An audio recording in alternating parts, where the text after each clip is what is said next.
Okay, so in the back of your car, you lift up your hatch, and then under here, a couple of little catches, and under there, voila, is the battery. Okay, so a BMW can look a little bit intimidating. Well, let's face it, a BMW battery does look a little bit intimidating. But what we need to do is get the main clamp off the battery, and that is under that little door there. You've got other bits here, but we've just got to get the battery disconnected, and then we will be sweet. So we'll take this off. So what we want to do is take off the positive here.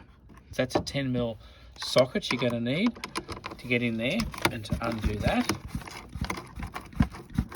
So we take that off. So to start with, we're going to undo this bolt here. We've loosened him off already, and we're going to disconnect that. So the big red part is a module on the top, and it comes apart in 2 stages.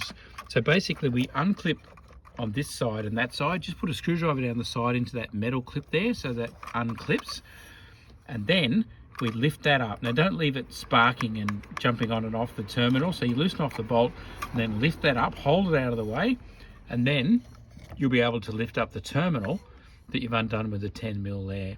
So there's 2 bolts, one here, one there, and then we're off from the battery. So everything is now disconnected.